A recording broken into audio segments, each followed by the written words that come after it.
I'm that bull in the hood. New lamb truck got the bull in the hood. Black and red looking like the bulls at the hood. 23s, oh, they got the bull sitting good. This game 6, this can't miss. Shooting my shot, wrist hang swish.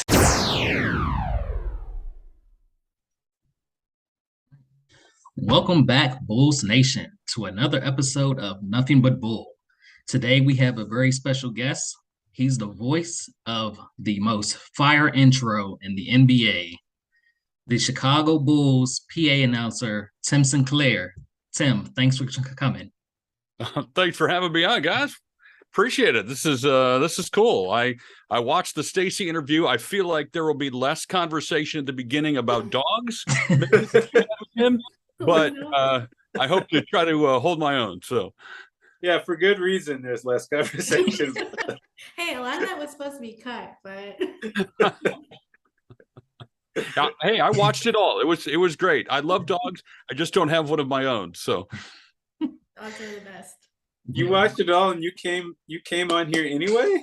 I had already agreed. So, I mean, you never know what Stacey's going to say. So, he's the best. He's the best. Of course, joining me is my longtime co-host, Justin. How's everybody doing? It feels like a lot of stuff has happened, at least for me personally, since we were last on. Just a lot of crazy stuff. But it's good to be here with everybody. And last time she was a guest, and now she is a co-host. Melissa, what's up? For having me back. I don't know why, but The people demanded you. And Stacey endorsed you. Congratulations on the upgrade, Melissa. That's awesome. Thank you. I gotta change the title. Got a new title on my desk. So, Tim, we know that you are the PA announcer for the Bulls. I think you're also a PA announcer for other Chicago sports teams. Yeah, I do the Bulls, of course, and the Bears and the Fire. You'll occasionally hear me at a White Sox game, hit or miss. Any international soccer that comes through Soldier Field, I'm typically a part of. And then I do University of Illinois basketball in Champaign. That's awesome. What got you into doing PA work? It was a beautiful accident, I think is probably the best way to put it. I studied architecture in college, of all things. Decided partway through that I needed a part-time job. Knew somebody in radio, said just, hey, can I help? I didn't know that they were going to put me on the air, but they did for whatever reason. I was terrible, as I recall, but I loved it. And just fell in love with the ability to communicate using primarily my voice, and ultimately dropped out of architecture school, went into radio full time, and loved sports on the side, but didn't ever merge the two. I wasn't doing sports radio or anything. I just happened to be doing radio and loving sports sort of in separation of each other. And then well, I'm trying to remember when it was, probably 13, 14 years ago now. They needed a little help at the University of Illinois. We're putting out the call for new PA guys, and someone suggested, hey, you should go try that, or at least try out. So I sent them a tape, and that's how old it was. I sent them a tape, and they didn't call back. It was like a year later before I heard anything. And finally they were like, obviously in a desperate situation, can you come to a baseball game? We've exhausted every option.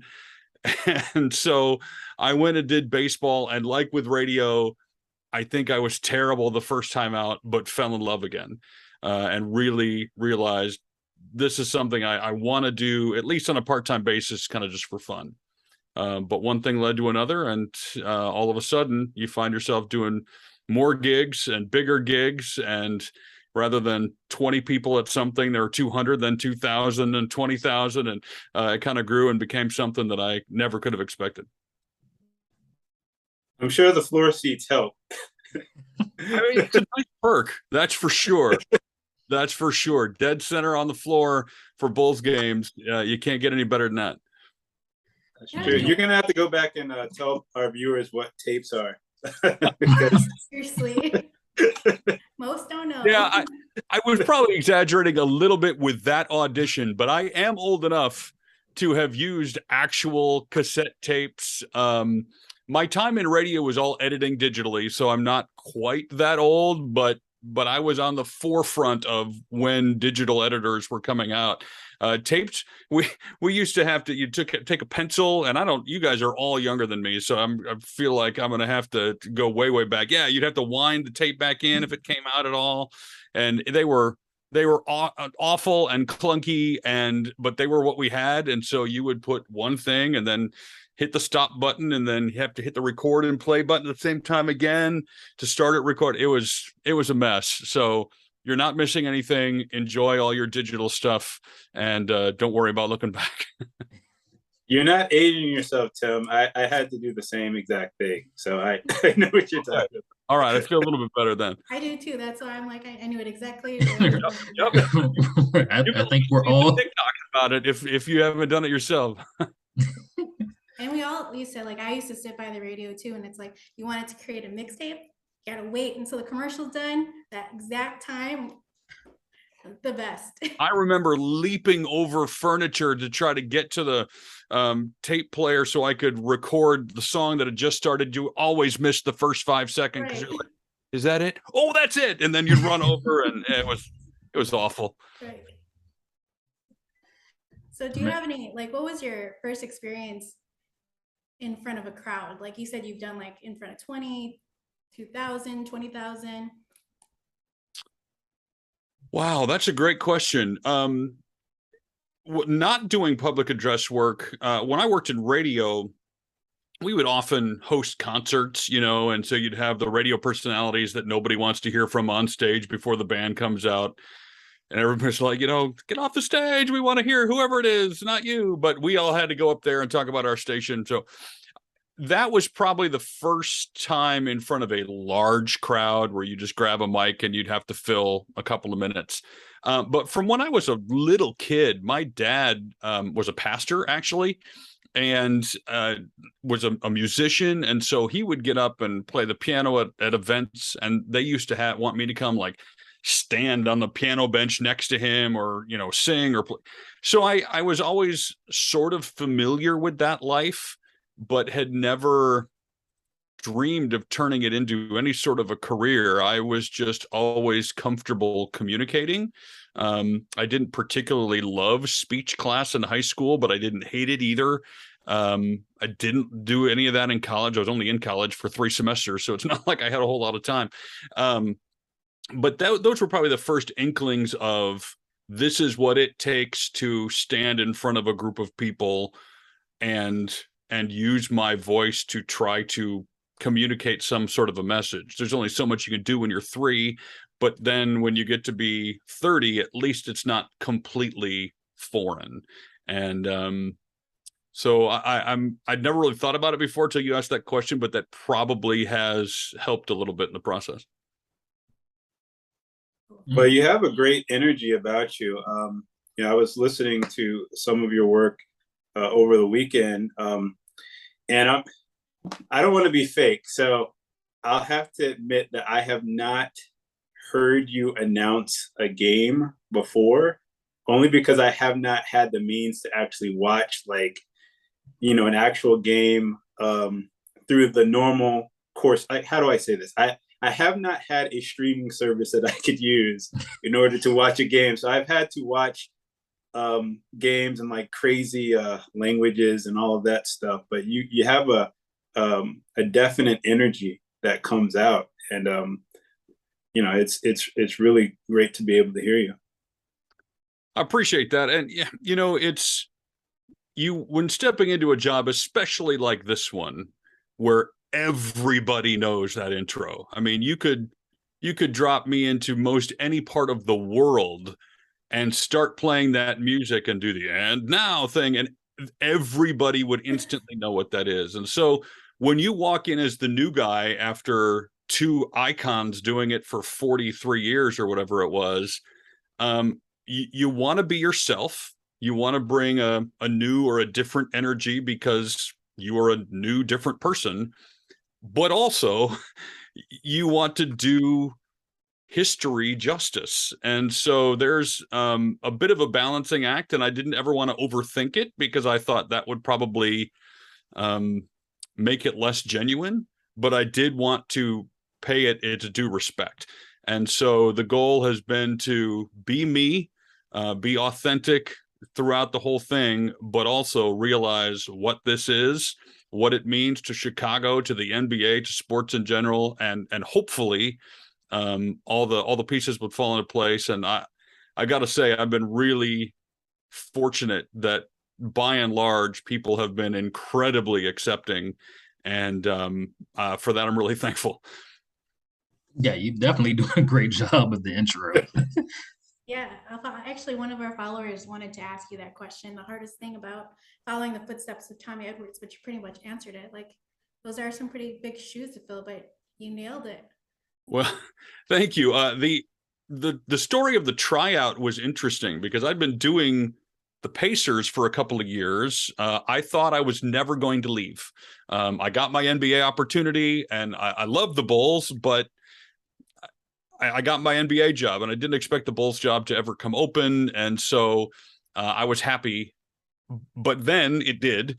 And I was in the bubble. I was working for the NBA in the bubble in Florida during 2020 when I finally got the official, hey, can you send us the actual audition? And they sent me the serious music, and they sent me the script they wanted me to follow. And I'm in my hotel room at Disney, with blankets all over my head in a closet, trying to recreate that introduction. And I hadn't heard it in a while. I'll be honest. My turn to be blatantly honest. I hadn't listened to it in a while. It probably had been a decade or more since I had consciously paid attention to that introduction. And so I did what I remembered it to be, kind of. I wasn't trying to recreate it. I wasn't trying to copy anything, but I was trying to, in my head, how would I do this? And instead of the, Ray always used to do the and now, and he would sort of do the and was big. And for whatever reason, sitting in that hotel room, I did and now became the big word. And until a friend mentioned it like a year ago, I didn't realize that I had done it that way. It just sort of how it came out. And so that's how it's been ever since. And thankfully, people have really been positive about it. So we'll keep doing it. And you said you were in the bubble when you're doing this. You were like, what, 4 or 5 of the announcers chosen to go to the bubble? How was that experience of being just in this bubble for however long it was? I've often called it NBA summer camp. It's like, when you went to camp as a kid, it was like all these kids on one area. You couldn't really leave, but you could fish or ride your bikes or go to the pool. And there would be, when it was mealtime, everybody would go to this one place and eat. And then occasionally you'd get on a bus and go rafting or whatever. It was almost identical to that, except with NBA players and referees. We couldn't. Well, the NBA said, we're not telling you can't leave. We're telling you that if you leave, you can't come back. So, because we weren't captives, but we were all there. We weren't supposed to leave, but we could go fishing or riding our bikes. They took golfing excursions, and they had a pool. And so we used all those things. And then there was a place where you could all go to eat, in a restaurant and all those kinds of things. And then a couple times a day, you'd get on a bus and you'd go, instead of, whitewater rafting, you'd go to an NBA game and work. And then you'd come back and you'd do it all again the next day. So you could be walking around the pools or the lake and you'd see LeBron and AD, or you'd see, whoever. It was just the most bizarre thing, but eventually it became kind of normal. And man, I wouldn't want to do it every year just because it's a lot of time away, but man, I'm so glad I did it once. And it was an experience of a lifetime. Sounds like a great experience. The summer camp without the bullying. That's a a good thing. But when the moment that you came back to the arena and you got a chance to be around the fans again, what was that feeling like for you when you had that? I guess the energy, the natural energy is back in the arena. What was that experience like?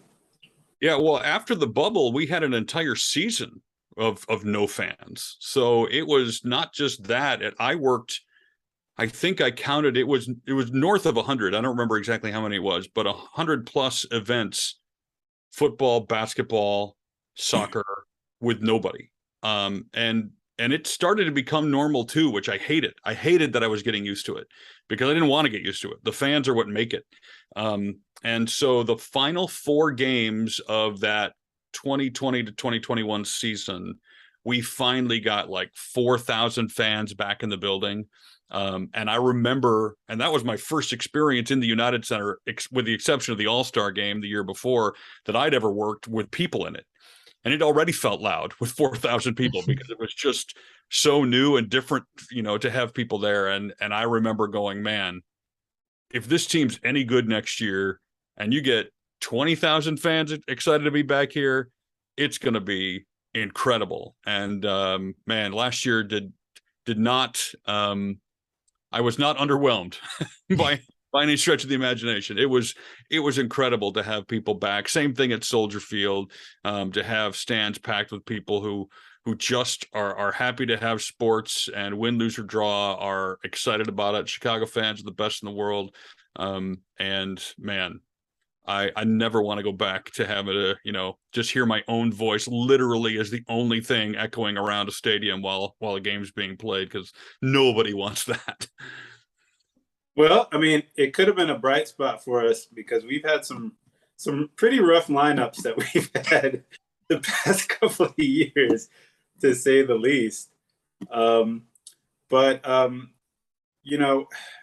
when you've gone there and you've been in the experience of just having fans in the arena, like, I know, like, you have this natural energy that we talked about, but is there ever been a time where you were kind of like looking at the team and thought, it might be kind of hard to bring the energy for this particular team? Or was there any time where, like, you were like, maybe like the fans aren't buying my energy because of the team that's out on the court? Like, has it ever been difficult like that for you? That's a great question. And the answer is yes, but I will say, and I mentioned this earlier, I think one of my jobs is to always be authentic. I am a cheerleader with a microphone. I am a fan of the team, and my job is to be excited by and large, as well as be clear, concise, correct, do all the basics that a public address announcer is supposed to do. But I'm never going to be one of those guys who's always turned up to 11. I'm not going to sound the same in the first quarter as I am in the fourth. My energy level isn't going to be the same when it's a 1-point game as when it's a 30-point blowout either way. It just isn't, because if it was, people would know that guy's just being paid to hype us up, and there's nothing to be hyped about. And all of a sudden that sort of discredits me as a human, as a fan, as a professional. Like that, lots of people do it, but I'm not that guy, and I never will be. And if they asked me to, I would have a really hard time saying okay.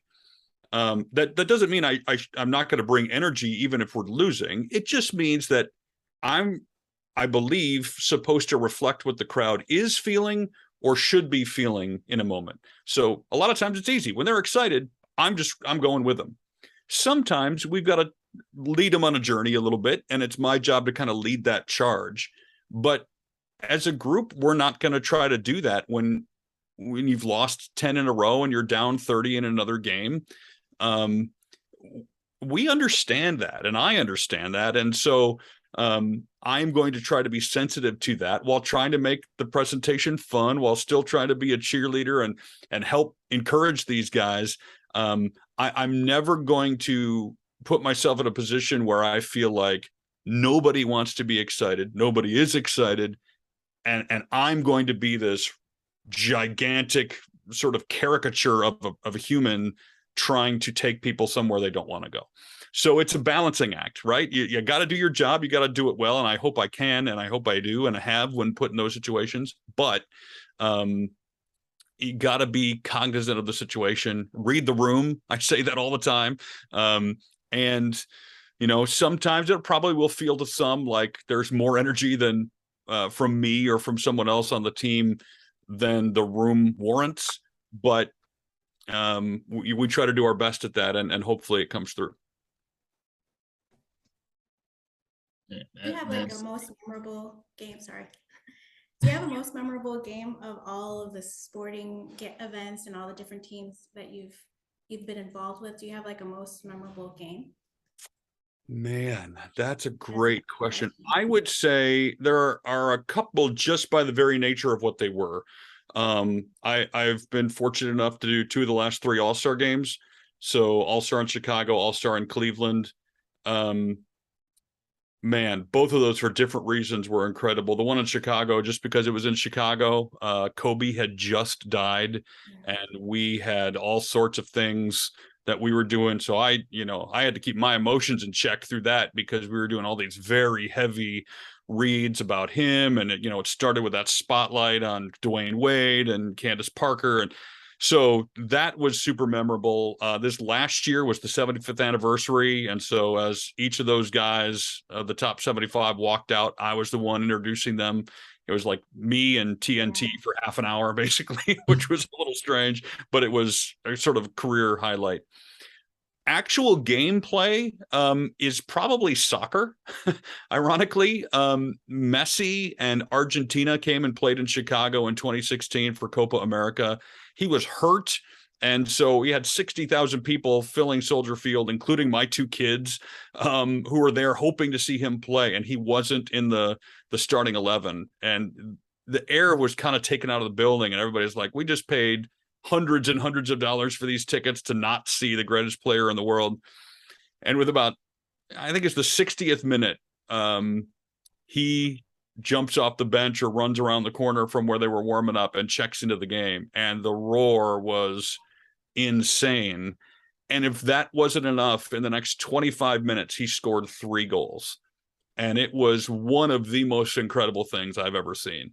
And so I've got a lot of basketball to choose from, a lot of football to choose from, but that, from a pure watching greatness on the court in a short period of time, it probably goes to Messi. Definitely. Of course, we love your Jordan intro too on the 75th, of course. That was really good too. That I will say, and I've told people this before, I held it together for 74 and a half names.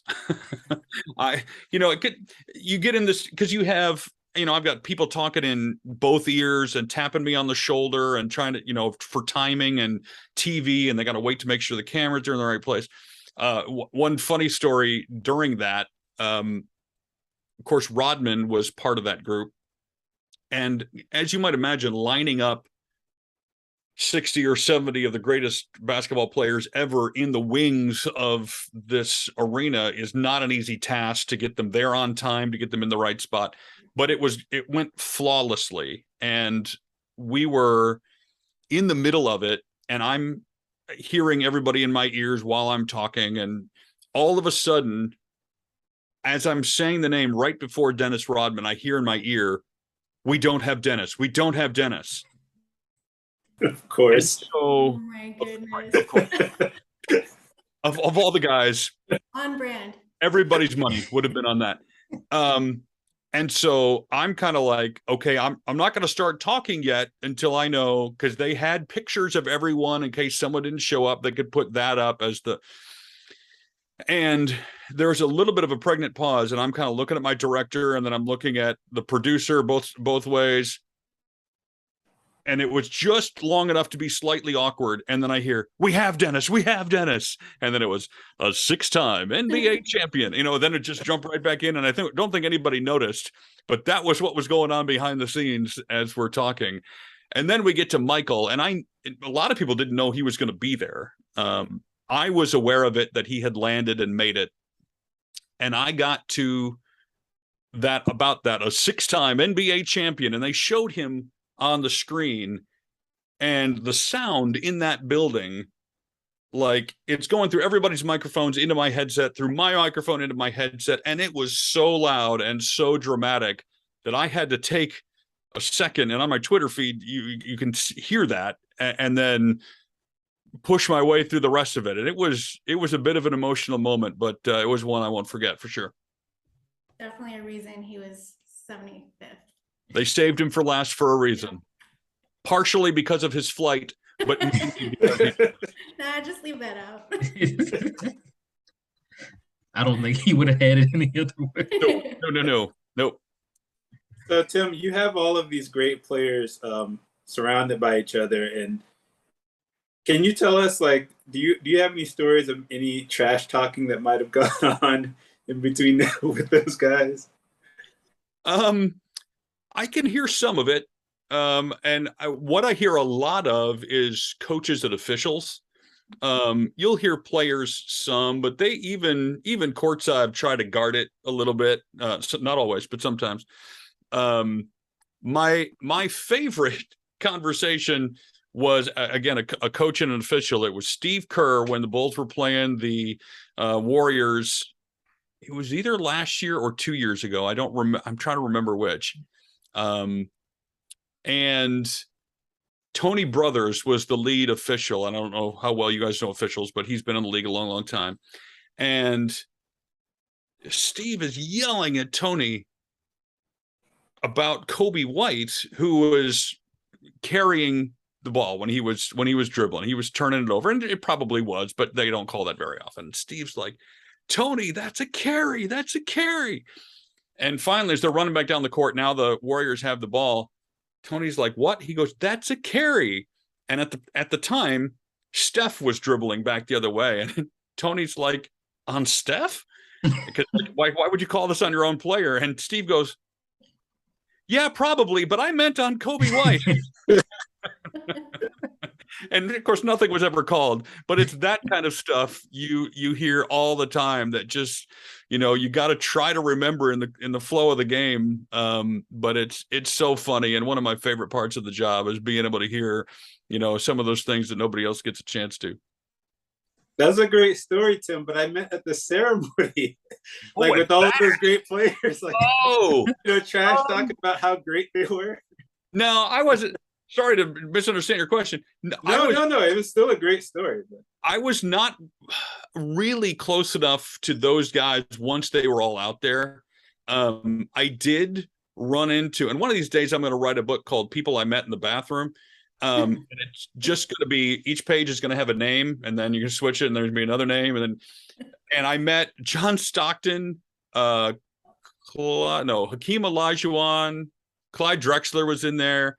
And it's just the weirdest thing to walk into it and see like legends who were just talking as we're walking out the door. And but nobody was trash talking. For most of those guys, it's a reunion.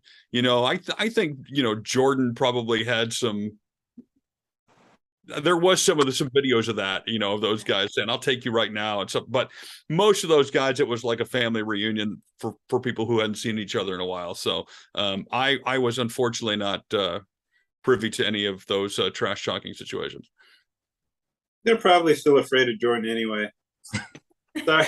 I might have called you Tony. I got so excited, but I meant to say Tim. I'm sorry about that. I didn't hear it if you did. Okay. I'm partially blind here because I don't have my glasses on. So I answered to many things. So whatever it is, it's fine by me. Right, let's see. I like that video of Jordan and Rodman. That was cool when they met up. That one went viral on Twitter. That was so cute. Yeah, it was so fun seeing all those people in one place. And maybe at the 100th, something like that will happen again. But man, I can't think of too many times that much talent has all been in the same room at the same time. It was incredible. For sure. Let's see. We asked some Twitter followers what they would like to ask you. Okay. Okay. C Red UK is asking, he saw your video of DeMar DeRozan's routine before entering the court. What other players have a set routine, and who has the strangest? Hmm. Man, yeah, I mean, DeMar's is the most noticeable one because it happens right in front of me every game. So that was why I noticed it and decided to put it on TikTok. I mean, everybody has a bit of a routine. I remember Victor Oladipo when I was with the Pacers used to go by and fist bump all the Pacers guys along the table, and I would give him a fist bump, and then he would cross himself and kind of look at the sky deal. Obviously, everybody's seen LeBron's the chalk in the air, which has been fun to on a couple of occasions be almost directly underneath him as he does that. It's just again becomes so iconic that it's fun to see up close.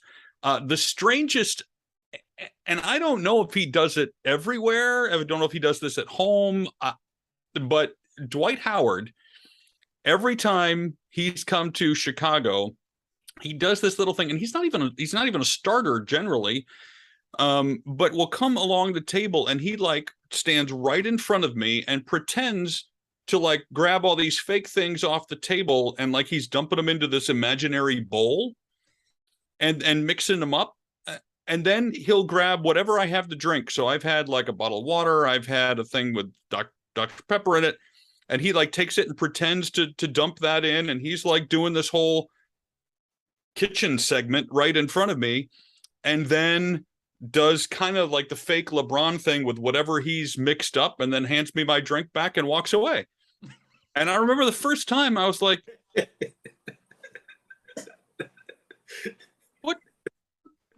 what just happened?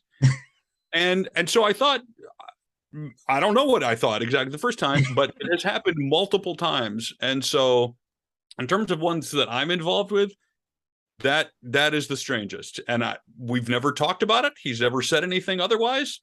But right before tip, he makes some sort of weird fake concoction and throws it in the air.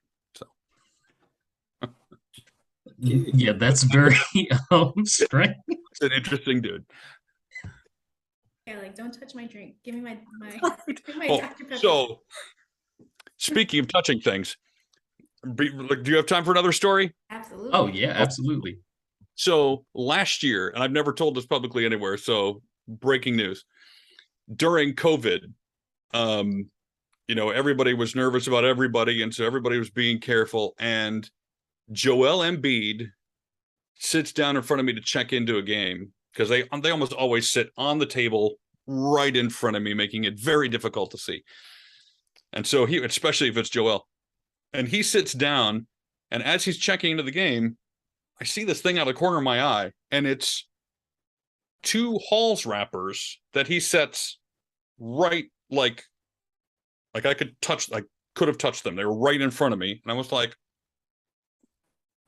seems like you could have discarded that somewhere else, but okay. And so I took my pen and my empty cup and I scooped them off the table into the cup and set them down. I took a picture of it too, just to send a couple of my friends on a text thread. And the next day, Joel Embiid out with COVID-19. And I'm like, no. And that's right before the whole Bulls team got it. So that was right in that, because they played Philly, and then so anyway, it never crossed my mind at the time. I'm just like, I'm not going to touch another man's Halls wrappers, regardless. And turns out that he was diagnosed the next day or less than 48 hours later, and then I think that was when Vooch got it and a few others. So speaking of not touching my stuff. Don't touch my stuff. Wow. You dodged a bullet on that one. Mm-hmm. You dodged a bullet on that one. Yep. Thankfully, I was all good. Let's see. Take another question here. Easy from the UK. As hello, Tim. During the season, sometimes do you feel that your fandom can go above your professional assignment? How do you manage it? Yeah, I think I understand that question. I will say, like earlier, I mentioned being a fan with a microphone. So I think I think that's kind of what I'm supposed to be. There's some restrictions to that, obviously. And I want to, above all things, be clear, concise, correct, do my job, make sure the fans understand what's happening, or the players and the coaches understand what's happening, transmit information from the officials to the players and people in the building, that kind of stuff. But also, it's supposed to be fun, and I am supposed to be a fan. I think once you've done it long enough, you realize what's okay and what's not, and how far into the game you can get and how far you can't. Like, I don't watch a game like most people do. I remember plays, I remember things that happen, but your brain is going in so many different directions that of things you have to remember and pay attention to, that you're kind of just being drug along by the action, and you don't have necessarily time to jump out of that mode into fan mode and kind of forget the other things, because if you did, you probably wouldn't be doing the job very long.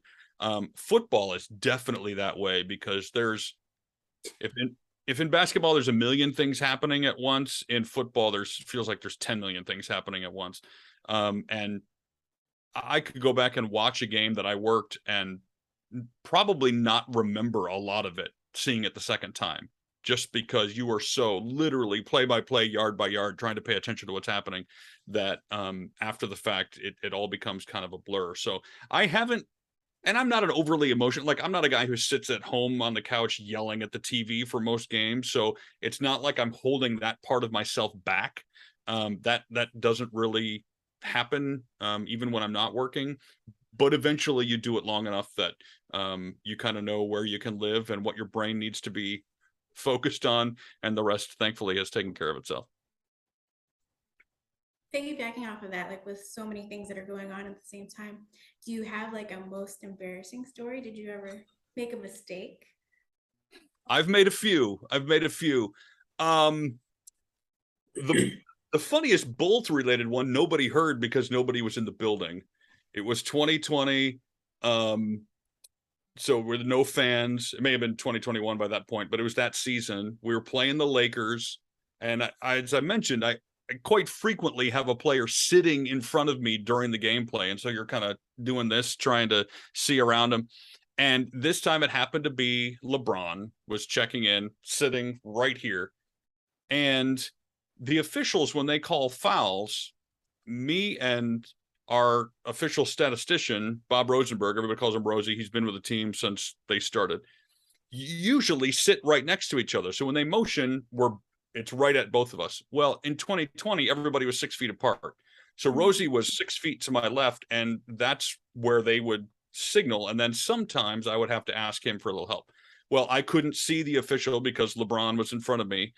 And so they mentioned the foul, and I said, Rosie, who was that foul on? Well, LeBron was trying to be helpful. So he turned around and told me. I don't remember what the number was, but he turned around and was like, yeah, I was on 30. And I said, thank you. Except when I said thank you, I'm so used to, when I talk, hitting the on button, that I hit the on button and I told the entire United Center, thank you. And and so thankfully there was nobody there. But my boss in my ear was like, who were you thanking? And I held down the button to talk just to them. I'm like, you wouldn't believe me if I told you. And she's like, what happened? I'm like, it was LeBron. I'm sorry.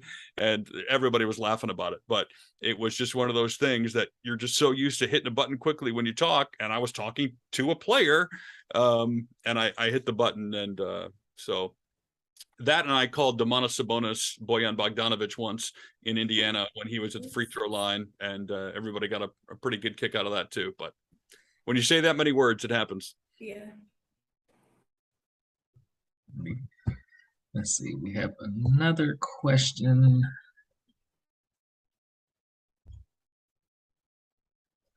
from Desmond. Yes, what was the first game you remember seeing, and why did you start supporting the Bulls? Was there a specific player, or was it more of a family thing? Favorite Bull of all time? All right. So I grew up in Detroit, of all places. So I was a Pistons, Lions, Tigers, Red Wings fan when I was in elementary school. But I had two posters on my wall, Isaiah Thomas and Michael Jordan. And it was the Jordan poster from the dunk contest, legs back from the free throw line that everybody, had at the time. And those were my guys. And the first game I remember seeing in person was at the old Pontiac Silverdome outside of Detroit. So the Pistons and the Bulls. And I want to say it was 85, maybe 86, somewhere in there. And Jordan in an overtime game dropped 60. And it was, I was just a kid. I was young, but I remember I was a Pistons fan, but I knew I was witnessing greatness watching the Bulls. And a couple of years later, my family ended up moving to Illinois. And that was right at the transition from the bad boy Pistons to the Bulls finally overcoming them in the playoffs and getting to the finals. And so I transitioned my fandom right. It would look to most like being a fair weather fan, but literally we were in Detroit until 89 and the Pistons won in 89 and 90. And then we moved coming up on the 90 season to Illinois. And then that's when the Bulls started taking off. And so that was kind of when my fandom transitioned. Favorite player, I mean, it's got to be Jordan. I know it sounds like a cop-out answer, but for a lot of people who never got to see him play, younger than me, and I'm sure you guys are in that category, it's Derrick Rose or, even Jimmy Butler or whoever. But for me, those formative years for me is the greatest player to have ever played. How can it not be him? So he was on my wall, and I got to introduce him the one time now at the 75th All-Star thing. And so I feel like I would like to do it again, but if I don't get to, at least I got to the one time. I know Justin had submitted like 5 questions to that Twitter thing. And I didn't mean to. We were kind of spitballing ideas for questions, and I wasn't even really thinking about it. I just I meant to just like send it to you all normal chat. So I'm still learning technology. You have to excuse me. So have you asked all of them yet? Well, Derek, because like with being in the Discord, like how long was I in that section where I was just sending messages to myself? I wasn't talking to anybody in the audience whatsoever. I still don't know exactly where you were. I don't either. But you have successfully used Discord, which seems like a pretty youthful thing to have done. Now, whether you used it correctly or not is another story, but knowing what Discord is a good step. Definitely. So, Justin, did you ask these questions already? Like, do I need to pull them up? I don't think that I asked. Yeah, can you pull it up? Because I can't. I was just like really just spitballing. Yeah, there we go. You asked the question about food. Yeah. No, we didn't ask about the food. How much better is the food in Chicago than Indiana? I mean, yeah, Indy doesn't have a food. It's not even close. Chicago food is so much better. There are some great places in and around the arena in Indianapolis, so not knocking any of those places. But if you just talk about a food town, Indianapolis is not it. You can find some good food, but man, Chicago it's hands down the best. And I feel like I could eat at a new place for every single meal for the rest of my life and never go to the same place twice. There are just so many options, and I've always been a fan, but now that I get to, kind of do it on a daily basis, it's not a bad thing at all. Dish or thin crust? Oh, I'm a deep dish guy.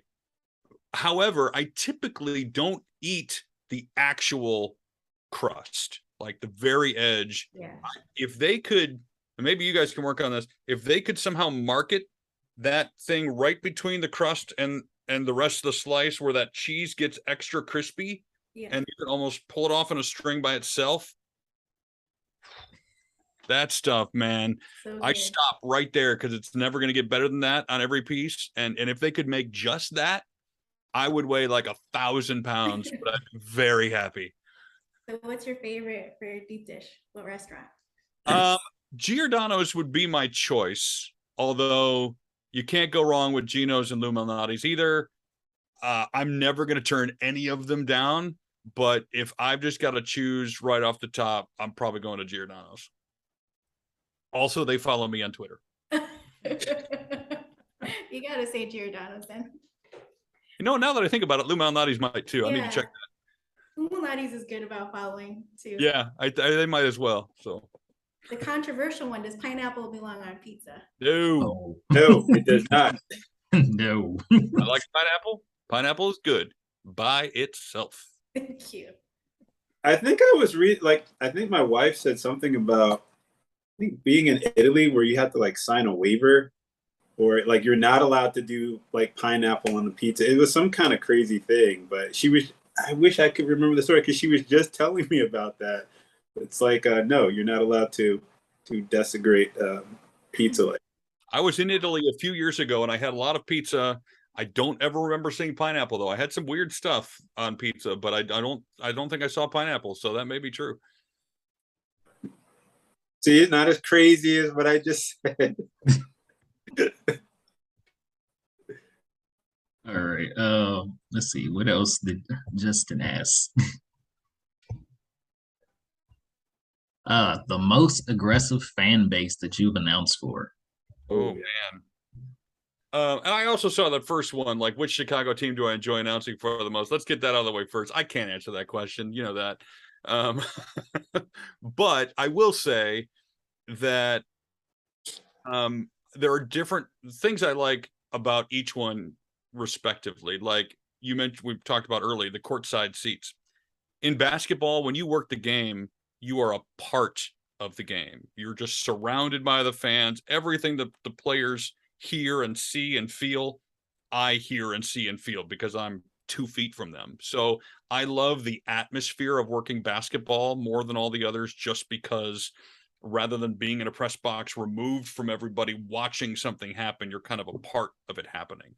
But football, it's just incredibly technically difficult to figure out who would the pass go to, or who was running the ball, who made the tackle, how far did they go, how far is left till the first down, and getting all that done in 15 seconds before you got to shut up because they're running another play. Like, I enjoy the challenge of that. And so for that reason, I love doing Bears games or Illinois football games when I get the chance to do those, because it's just difficult to do. And now that I answered the question you didn't ask me, I have forgotten the question you did ask me. So what was that one? The most aggressive fan base that you've announced for. You know, Illinois fans are interesting. Like, Bulls and Bears fans, they're vocal and they're, you know, 0 or 100. It seems like it's either like everything is awesome or everything is awful. And so it's hard to give an answer, but Illinois fans, like University of Illinois fans, they're something else. They are very passionate about their sports. I don't know if aggressive is the right word, but they are definitely going to, the Illinois versus Arizona game in 2005 in the NCAA tournament that took them to the Final Four that year. Was just named a year or so ago, the #1 NCAA tournament game of all time on NCAA.com. It was an all-time game. Was it actually? I don't know necessarily, but the reason it won is because Illinois fans are just crazy and they got all their friends to go vote. It's like that fan base was like, yes, we are going to have that title, and so we're going to go do this. And I feel it's that way with pretty much everything. So I might have to put Fighting Illini fans at the top of that list. You were tiptoeing around it, Tim. You used interesting for Dwight Howard, and then you chose interesting again for the Illinois fans, and then you came back strong with crazy. I like Yeah, it's interesting is probably my cop out word. That's fair. that. That's fair. So Tim, you said when you started out, you did terrible, and then you end up becoming the PA announcer for the Pacers. You get to do All-Star games, become the Bulls announcer, Bears, all these Chicago teams. And then you get approached by NBA 2K to have your voice in a video game. How did that one come about? There's a story to that one too. I'll tell the most fun part of it. I traveled with the Pacers to Mumbai, India in 2019, I believe. And I'd been in the league a year, a little less than a year actually, when we went, because it was preseason. And we played the Sacramento Kings and were there for like 4 or 5 days. I hung out with Larry Bird, and it was the weirdest thing ever, but it was a ton of fun. And while I'm eating breakfast and 2 guys come and sit down, one of them I know, the other one I don't. The one I knew was the guy, his name's Ray, and he is the mascot for the Pacers. He's Boomer. Turns out the guy who he was not dressed up as Boomer at the time. He was just Ray. Turns out the guy he was sitting with was Slamson, who's the Kings mascot. And so it was me and the 2 mascots sitting there having breakfast. And Slamson, and I don't unfortunately remember his real name, so we'll refer to him as Slamson, says to me, "Man, are you the guy who does one of the basketball video games?" And I'm like, "No, man, I wish I was, though. That would be so much fun." He's like, "Well, the reason I ask is my girlfriend handles all of the audio booking and stuff for the 2K franchise, and I think she'd like to talk to you. Do you mind if I give her your number?" I'm like, "No, that'd be great." Well, then 2020 hits and everything goes dark and I don't hear anything. And finally they follow up and sort of tell me their plans for not just me, but trying to incorporate as many of the individual PA guys as they can.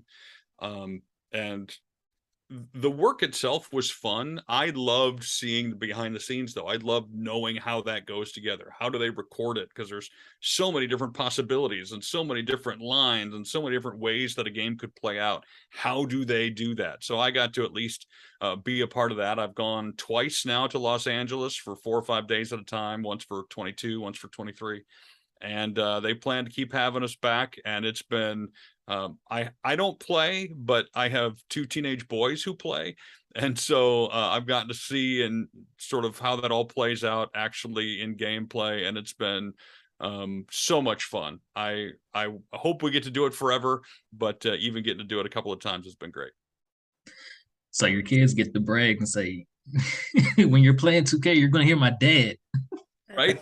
And I get copies of the game, a few copies of the game anyway. So what I've told each of them is, look, find a friend who loves the game, find out what kind of system they have. And so I obviously give my boys a copy of the game to play here, but they each get a copy to give to a friend of theirs too, so that they can kind of spread that a little bit. So yeah, it's been a pretty good deal for them as well as me. That's awesome. Justin, you have any more questions? No, that's all I could think of. All right, let me see.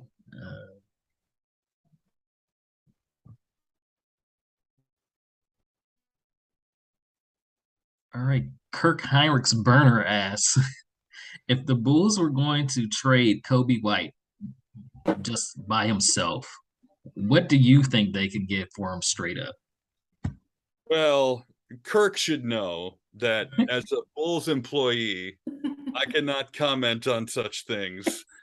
So it's funny because, I mean, nobody tells me this like coming in necessarily, but you may have seen this like from Swirsky and other Bulls employees, like even if it's been widely reported that the Bulls are signing somebody or trading for somebody or going to draft somebody, we as anybody who gets a paycheck that has a bull in the corner can't comment on that until the Bulls have made it official first. The NBA sees that as potential grounds for tampering if we're out there talking about it. Like anyone is going to go, oh, I heard Tim Sinclair say, but apparently it falls into that camp. So I can't get into that, but I can say I'm excited for this year. There are other people who are happy with the core and just wanted to build a little bit around it and think we're on the right track. There are some who wanted more in the offseason. I feel like health is the name of the game for us. And if we can be healthy, it's going to be fun. Like, remember the first 3 months of last season when everybody was healthy and, you know, we're talking about the 0 to 100 fan base. Pretty much everybody was at 100 or 110. I want to see that. And I can't wait for October when we get a chance to do it again. Yeah, I think we're all excited about that. There was one question though that I did want to ask, which it totally slipped my mind. But when you're working with these various teams, are you able to form like close relationships with any of the players? I would say close would probably be a stretch. Casual is probably the better way to put it. Football and soccer, not really, because you're so far away. I don't often find myself in the same place at the same time unless I'm doing an interview with them for some reason after the fact. But basketball, you know, we talk about those routines with, you know, DeMar or whatever. He's very regimented about what he does and when he does it. And so I don't have a close relationship with DeMar by any stretch of the imagination, but every home game he comes out for shoot around and he has his shoes untied and he sits right in front of me. And there's always some photographers taking a picture of him at the, you know, from the court side, but he'll, you know, sentence or two, joke with us about whatever it is. And that's his routine. Make a few wisecracks, laugh, get his shoes tied, and then go out and do his shoot around. And then he does a similar thing when he comes out for the game. So you get a chance to talk little bits and pieces with guys. I know Malcolm Hill and Ayo Dosunmu from working at Illinois. I called their games, all of them, for both of those guys while they were in college. So to have them, you know, stop by and say, hey, or fist bump or talk Illinois stuff, we get a chance to do that. But it's not like we're going out for drinks after the game either. Well, if you get a chance, maybe you can talk to Dalen Terry. He seems a bit reserved. So if you can get him to open up in those passing occasions. Yep. Yeah. I introduced him too because Illinois played Arizona this past season, and so I did get a chance to see him up close. And man, that team was good. So I'm sure we'll chat a little bit, but I don't. Yeah, he doesn't need help with the opening up thing. I think we'll be just fine. Well, what about Chuck Swirsky? Like, how close are you to where he does the dancing? When he's dancing, I try to be as far away as possible. One, I don't want to get roped into doing it too, because that nobody needs that. But Chuck's amazing. Like, I worked in radio in Chicago 20 years ago. I was producing a show, a morning show there for a while, and Chuck was on. He was still doing the Raptors at the time. He was doing play-by-play for the Raptors, but had Chicago connections, and so we would bring him onto the show once or twice a week via an ISDN line, which is another thing that doesn't get really used anymore. But it was my job to make that connection, make sure he was there, say, hey, Chuck, good morning, you ready to go? And so we talked twice a week for a couple of years, but had never met each other. And then I went my way and he went his, and literally didn't meet again until the Bulls came to play the Pacers. And I had kind of forgotten he had come to Chicago, and I saw him. I'm like, I need to go see if he remembers me. And all of a sudden we're putting all these pieces together. And so now we chat pretty much every game. I was just texting him the other day, and so it's fun to kind of be reunited, even though we hadn't ever really met till just a few years ago. Basketball always bringing people together. I know, right? It's crazy how small that fraternity really is in the grand scheme of things. We had Stacy on the last episode. Has he hit you about coming on Give Me the Hot Sauce yet? Not yet, although he and I will talk from time to time too. And something on Twitter not too long ago, someone was joking about the Nationwide jingle, that he and Adam sing, and Adam's a great friend of mine too. And Stacy on Twitter is like, man, I may have to go grab the mic from my man Tim Sinclair at the United Center and do a live version of it, in stadium someday. And so if I see him over my shoulder, I'll know what to look out for. But if he's asking to be on the podcast, I'm in. He actually mentioned it on. He went on live on Instagram. He's like, "Yeah, I do have to have Tim on my podcast." Good. Well, I will. I'll send him a note. Tell him I'm in. Someone will let him know from this, I'm sure. But that would be a lot of fun. In fact, I've got one too that I would like him to be on. Can I plug for a second? Yeah, go ahead. Sure. Yeah. So I've started a podcast entitled The Call. And essentially, the goal is to go through sports' most famous moments and talk about the calls that accompanied them with the men and women who made those calls. So I had Pat Hughes talk through the Cubs winning the World Series and what that day was like and what that ultimate call of them winning the World Series was like. Brian Barnhart from that Illinois-Arizona game that we referenced a little earlier. Jeff Joniak with the Bears talking about the Super Bowl when Hester ran back the opening kickoff, etc. So Stacy is on my list, not for one specific call, but because he more than anyone has made it. Oh, look at that. Look at you. He more than anyone has made a name for the color commentator, which doesn't generally happen. It's usually the main play-by-play guy who gets a lot of the notoriety, who everyone knows, but Stacy has made a name for himself in a way that a lot of people don't as color guys. So I look forward to having him on, and we'll talk about the hot sauce comment for sure. Yeah, just don't bring up puppies. It might go a different way.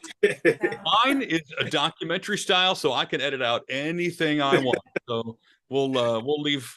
I would say we'll leave puppies on the cutting room floor, but that sounds awful. So I'll come up with another way to say that.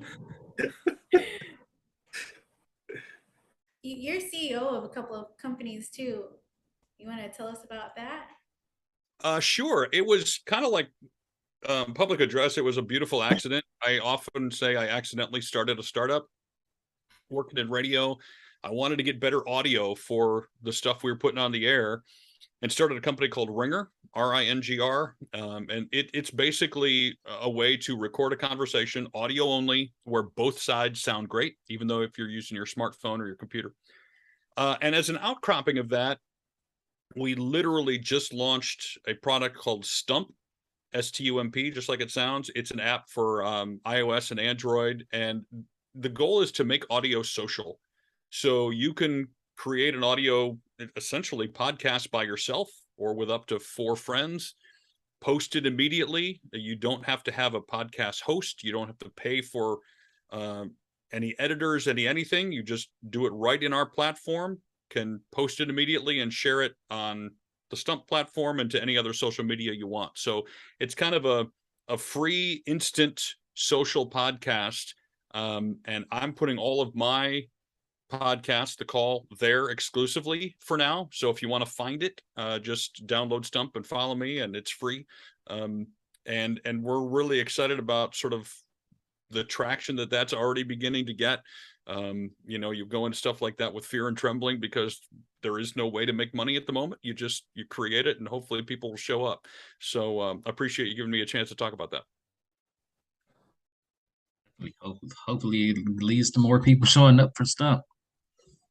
Please come join us. It's lots of fun. And it's the only way you can hear The Call at the moment, which I'm totally biased, but I think it's very well produced and, just riveting. So check them out, see what you think. So, the Bulls finally got back into the playoffs last season. How different is the atmosphere in the UC regular season versus playoffs? It's noticeable. There's and I don't know how to quantify that, but I remember even in Indiana when doing the Pacers, they made the playoffs. We're playing Boston in the first round, and it was that atmosphere, same number of people in the building, but there's just a buzz that shows up when you add the word playoffs, and it's do or die, and your team has a chance to potentially win enough games. All of a sudden, you've won a championship, and the United Center, the exponential factor of whatever you're growing that is crazy high. And again, it's the same number of people, but everybody just has that extra edge about them. The players do. The lights feel a little brighter. The music feels a little louder. The bass hits a little harder, and it's something else. And man, I want more than 2 games. I'm just, beggars can't be choosers, and it's been a long time since there've been many playoff games at the United Center. So I'm thrilled and thankful for what we had this last year. But man, and that was the first round, right? So if you get to an Eastern Conference final or get to do a finals game, I can't even imagine how bonkers that place is going to be. I won't be able to hear or talk for days after it, but I'm so ready for it. So.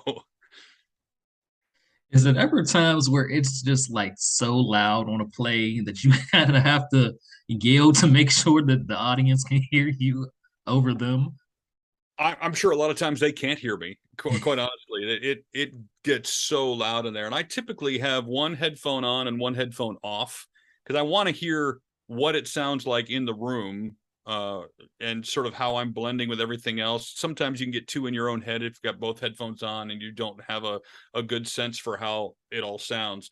But there are times on a big shot where the crowd is loud and people are, because I'm listening to lights, video, directors, producers, people who are on court. Like I've got everybody in my ears. So all of a sudden, yeah, it's like I said words. I don't know that anyone heard them, and I couldn't even hear them in my own head.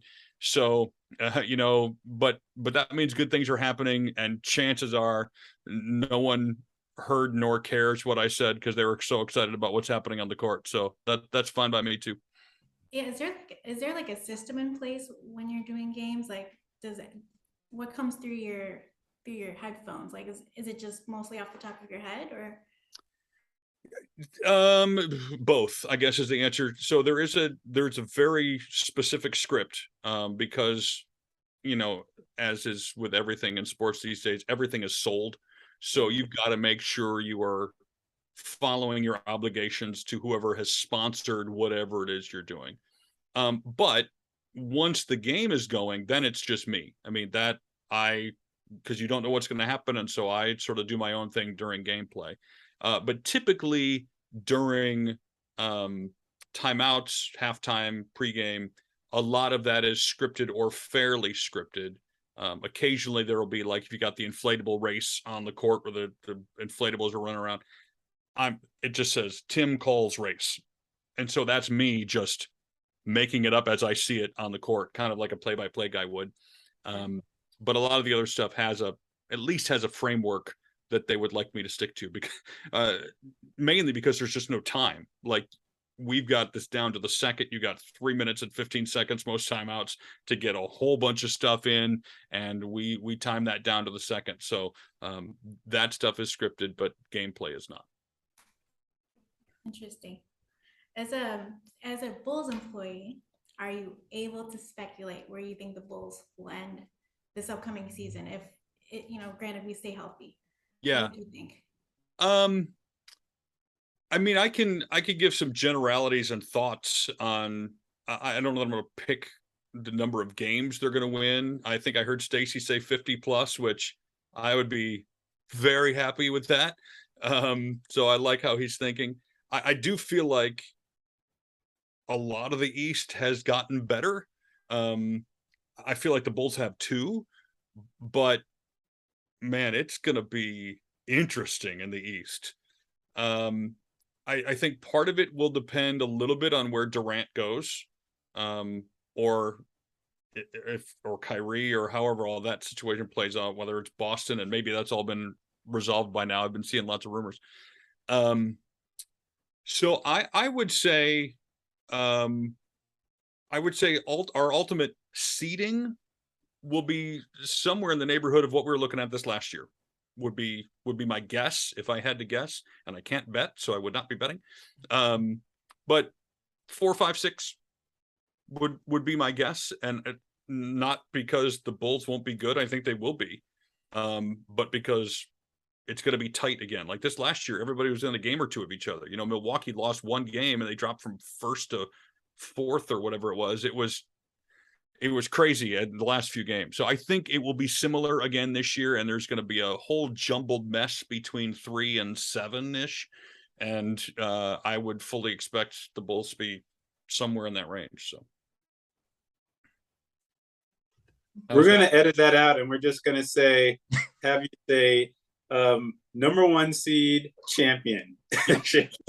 And I am a homer, and I am in the tank. And if I could choose, that is absolutely what I would choose. And selfishly too, right? Because one, I mean, it's great, but hey, the better the team does, the more games I get to do, and I get paid by the game. So it's not only a prestige thing to get to do a Eastern Conference Finals or a finals game, but the more games, the merrier for me, for sure. And the courtside seats for the finals. Yes. Yeah. And I've got some seats that I try to give away a lot anyway. And so I know I would have people knocking on my door for those, for sure. Do you have a pregame routine? I mean, I wanted to say no, but I guess I kind of do the same thing every game. So I guess that's the definition of a routine. We rehearse pretty much everything pregame. So typically at 4 or 4:15, we are rehearsing right up until doors open, which is typically for a 7:00 game, 5:30. Then at 5:30, the United Center has amazing meals for us. I always look forward to eating at the UC. So I go back, sit down and eat. Quite often it's with Swersk or Wennington or, somebody back there. And then by 6:00, I've got to be back out to the court because that's when a lot of my reads start.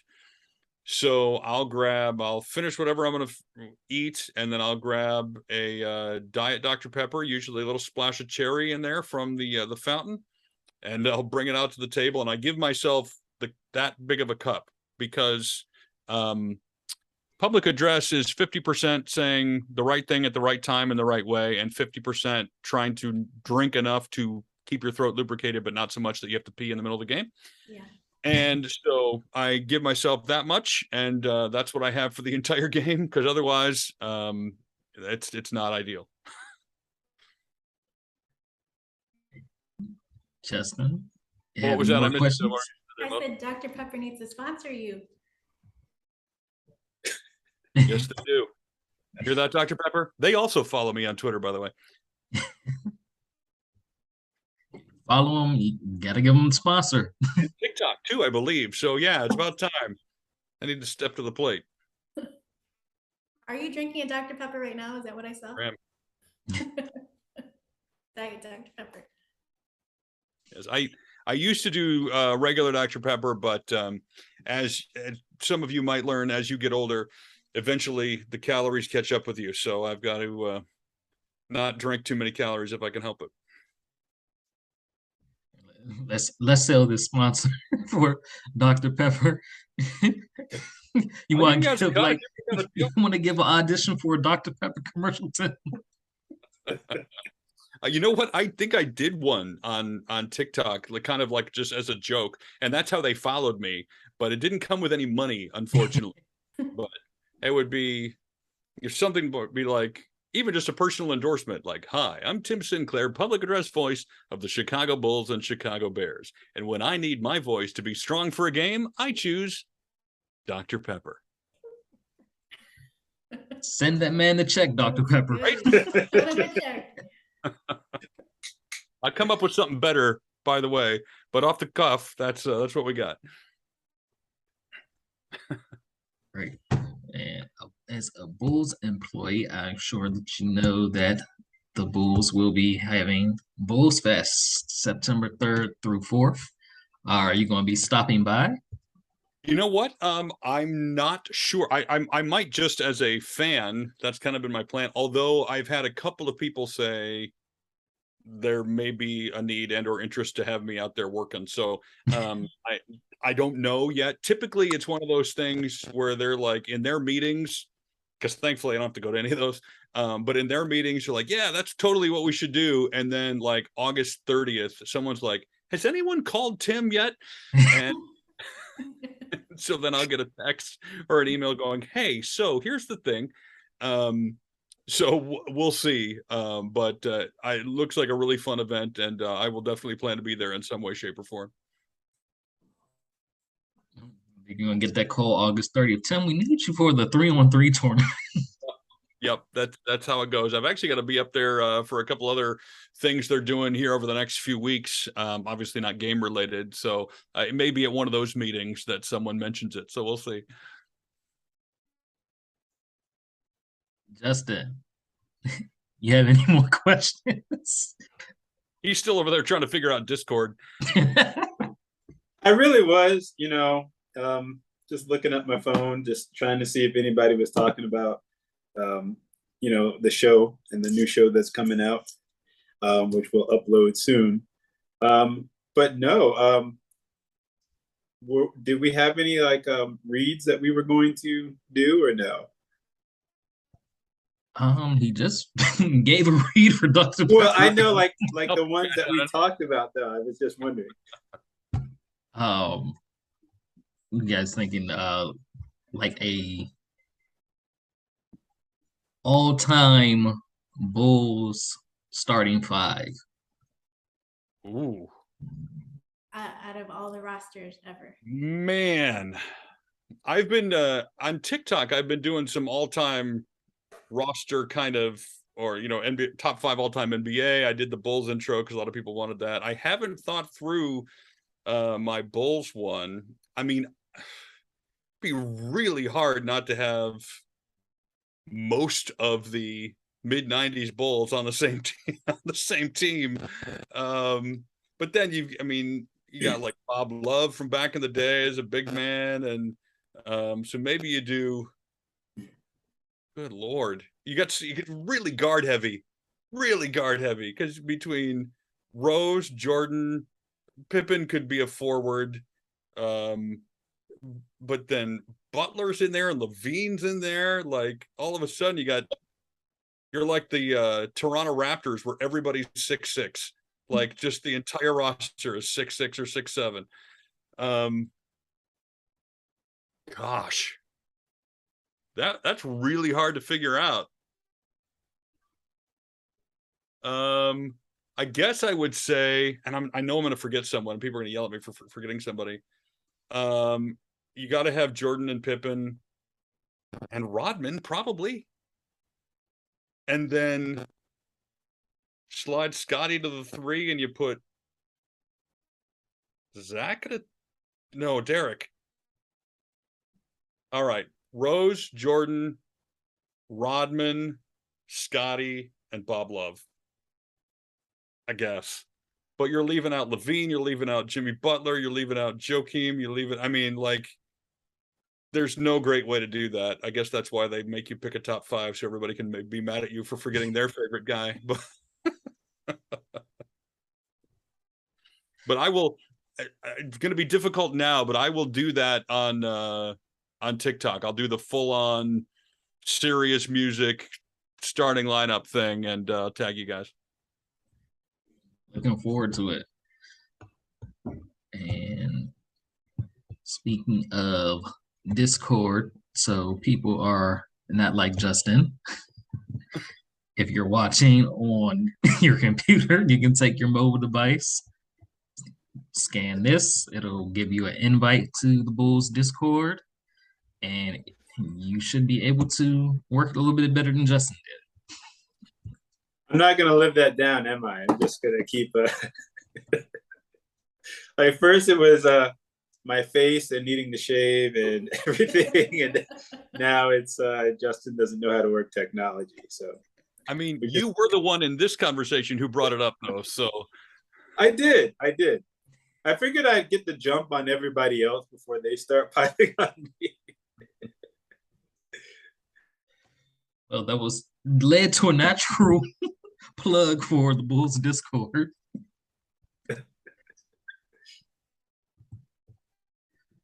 All right, so we have Melissa. Anything you want to ask Tim before we let him go?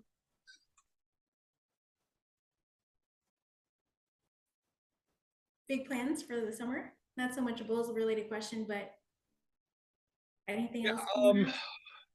not entirely, because of the Chicago fire season. I've still got games every couple of weeks that I've got to be at, which I know doesn't sound like that big a deal. But between Ringer and Stump and fire stuff and a few other odds and ends, I haven't had a ton of extra time.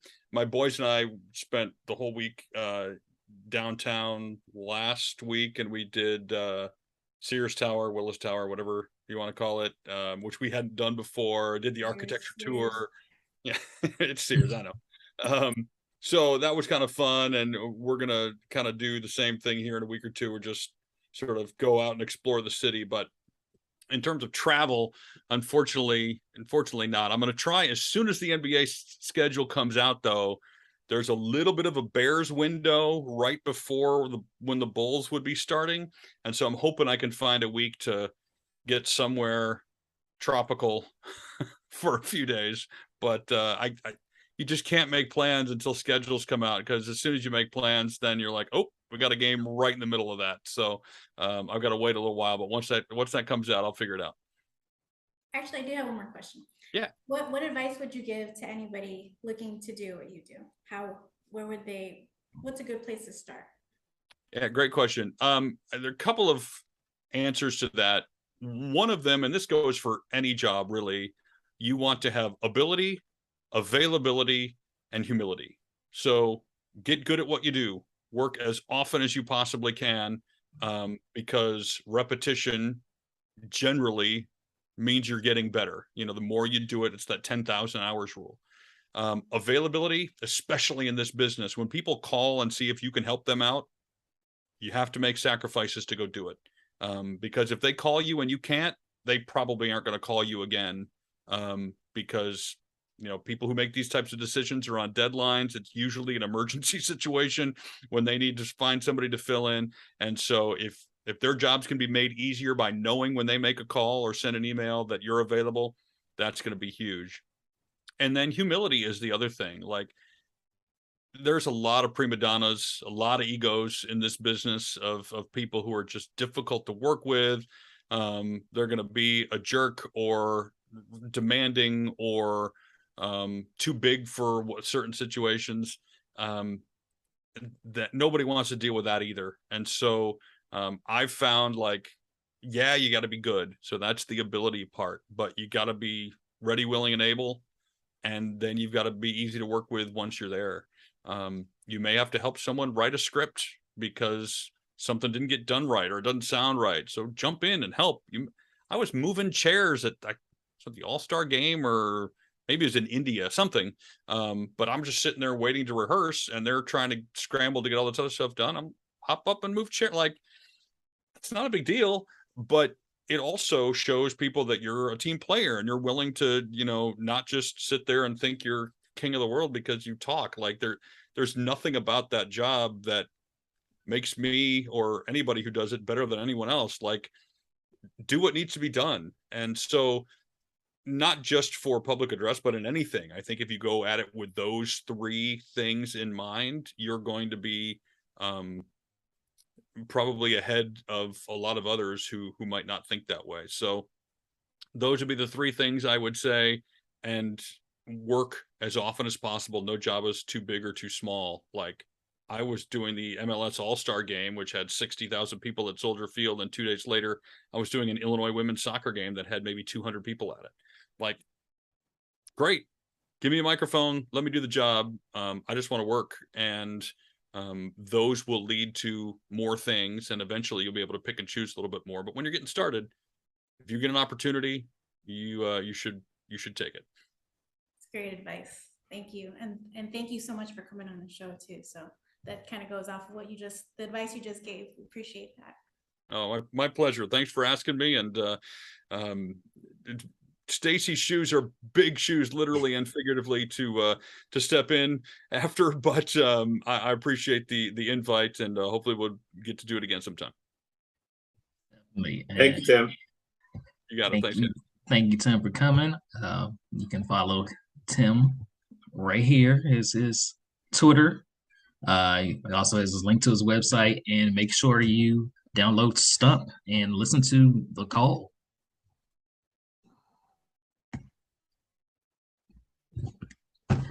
Hey, Tim, thanks again for coming.